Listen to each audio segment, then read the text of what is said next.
So you wrote an amazing fan fiction story, and now you kind of want to transition that story into its own thing. But how do you do that? I'm Elaine Canyon, and that was one of the questions I had a little over a year ago. I had a really popular fan fiction story that I absolutely loved. Actually, I had two. And I wanted to know, how do I make that transition? And what I found on the internet was incredibly unhelpful. So I have now done that with two stories, and I'm going to walk you through what I did to make that happen. Before we jump into that, I want to make sure that I mention that I have been selected to speak at the AuthorTube Writing Conference again this year.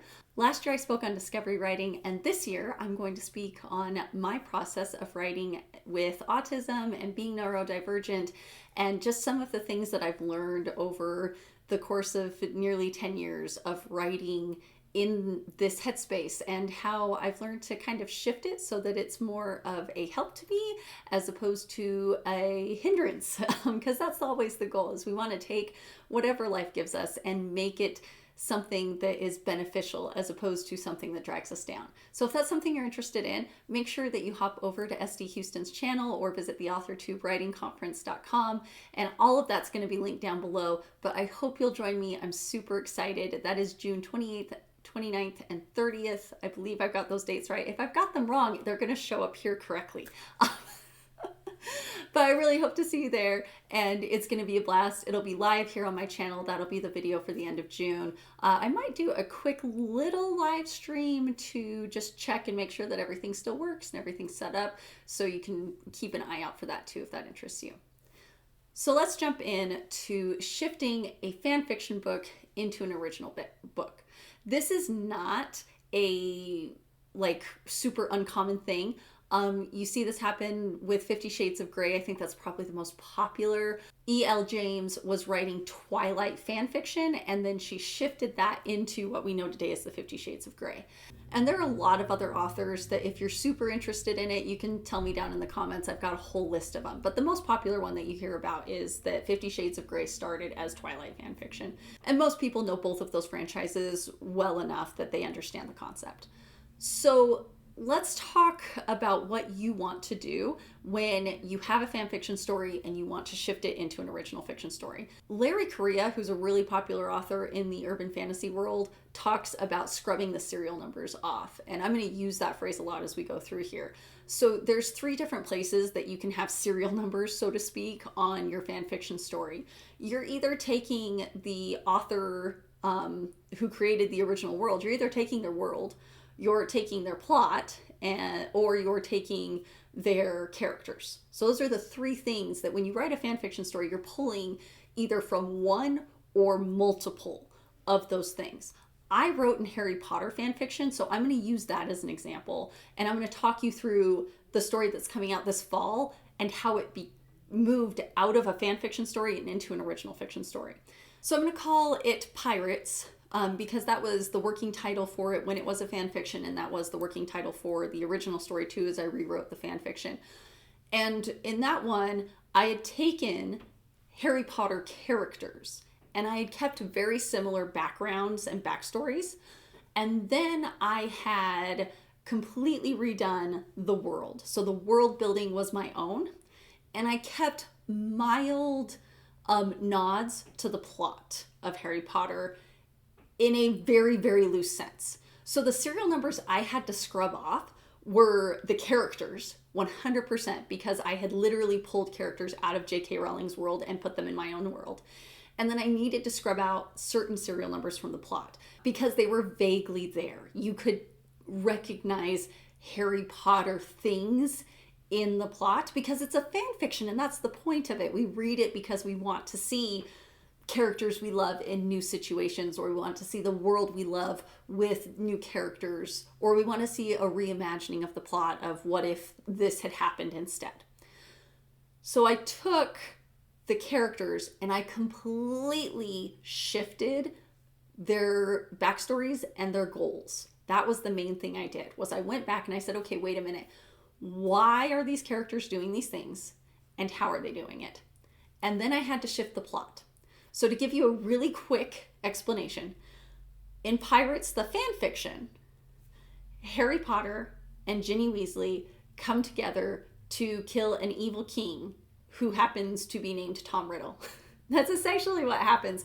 And Harry Potter is a pirate on a pirate ship who doesn't necessarily believe he's a pirate, and Ginny is a resistance fighter from this country who comes to find Harry and his family and all of the other pirates on the ship and get them to come help her wipe out the evil king. So that's what the storyline was for the fan fiction. The storyline shifted significantly when I created an original story around it. So I kept a lot of the same ideas of the world. I renamed all of my names because a lot of the names I had used, I had given a nod to the Harry Potter world. So I had not used Harry Potter names specifically, like I hadn't named a country Gryffindor, but I had done certain things to kind of acknowledge that this was Harry Potter fan fiction. So that was about the only thing in the world that I really had to scrub out. Everything else for the world more or less got to stay the same. I did shift a few things because I wanted to, and it fit the characters, these new characters better. Shifting these characters, I no longer had Harry Potter and Ginny Weasley as my leads. I now had these two completely separate characters. And they had brand new backstories. They had brand new reasons for wanting what they wanted. And for both of them, their goals changed significantly. Because I had kept a lot of the same character traits for Harry and Ginny, now these characters needed to move away from that. And so that's something you want to look at when you are trying to pull your story out of a fan fiction and bring it into its own thing, is how much of your characters were running off of the motivations that were in the story for the fan fiction, and how can you pull that and shift that. So I went from having a resistance fighter and a pirate to, like, I kept those two things, and then I changed why they were doing certain things. I changed what they wanted. I had originally in the fan fiction, they're somewhat hesitant to go after and kill this king. And in the original story that I went through and wrote and shifted everything, they're not so hesitant anymore. They're more willing and more proactive to end this tyranny. So when it comes to shifting characters out, to scrubbing the serial numbers off of your characters and building new characters, for me, what made all the difference was going through and figuring out their goals. What are their new goals? What are their new motivations? And as I figured that out, then all of a sudden, a lot of what needed to change for both the plot and the world followed suit. Now, you might find that it's different for you. You might find that as you're working through plot and pulling all of the plot from the fan fiction out and scrubbing the serial numbers off as you reinvent this, you might find that that's going to make it so that it makes everything for your characters fall into place and you finally have these new characters. Or you might find that rebuilding a whole new world for your story makes it so that scrubbing off all of the other serial numbers goes much easier as well. Play to your strengths here. Especially as discovery writers, you're going to really want to make sure that whatever it is you are focusing on first is the thing you do strongest. So for me, character is what drives story. Character is what makes me want to write. It's what I always learn the fastest. I know more about a character in the first 10,000 words of a draft than I know about anything else in my story.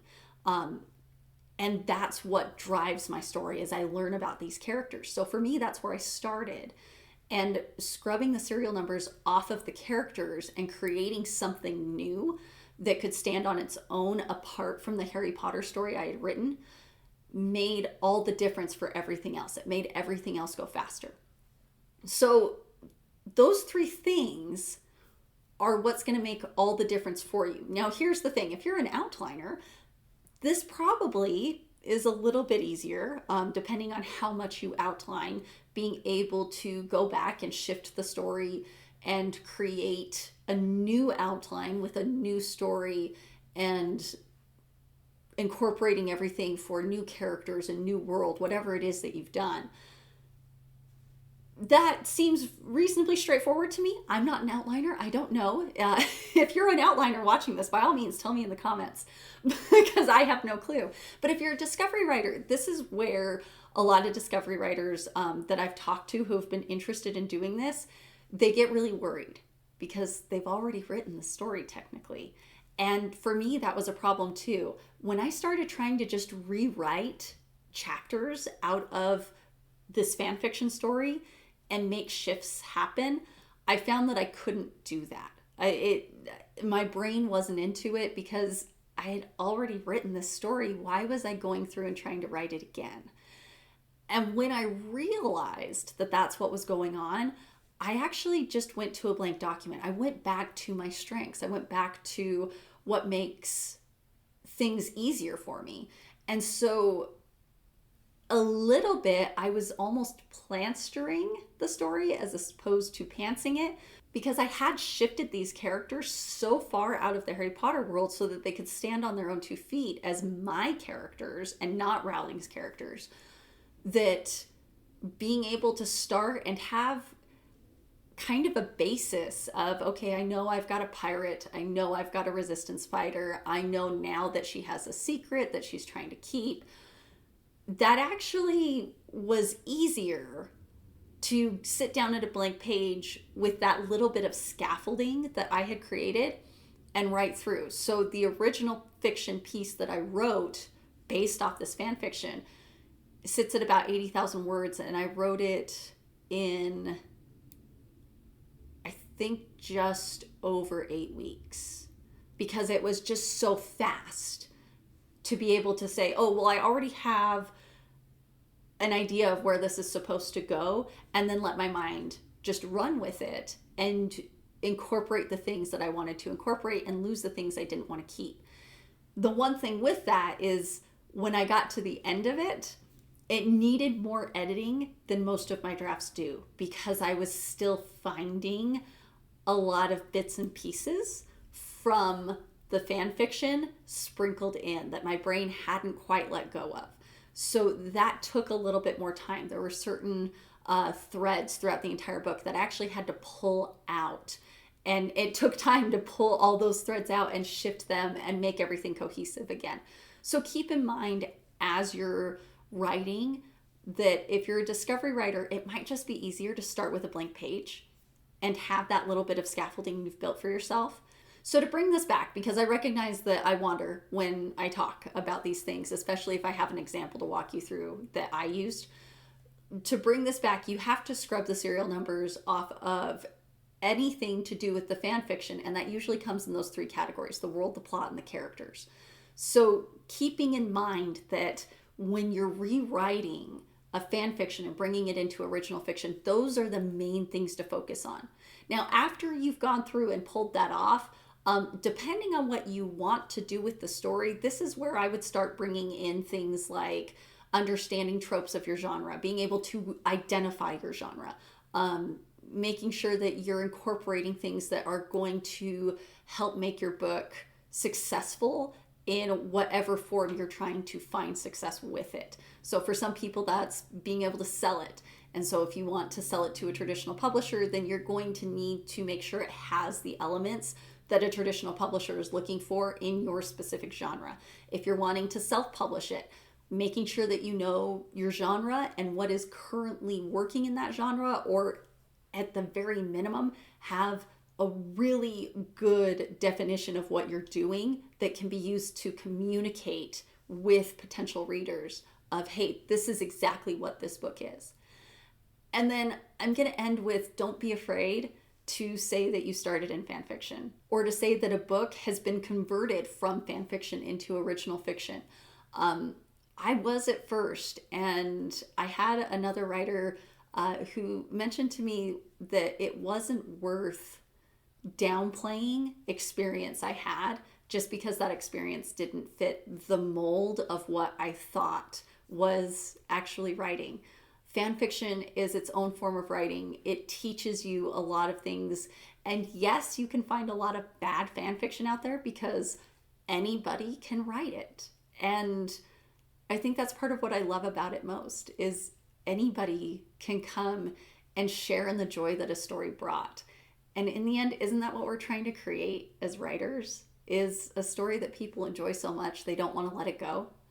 So if you come into an original writing world and you have fan fiction you're trying to convert, be proud of that and be excited about that, because it means that you're already coming into the original writing community understanding what readers love about books, and especially about those books that we just can't forget.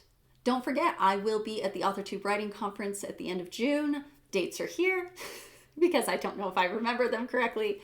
And then I'm Elaine Canyon, and if you enjoyed this video, I hope you'll hit that like button and the subscribe button. I post videos about once a month now about discovery writing, cover design, and self-publishing on a shoestring budget.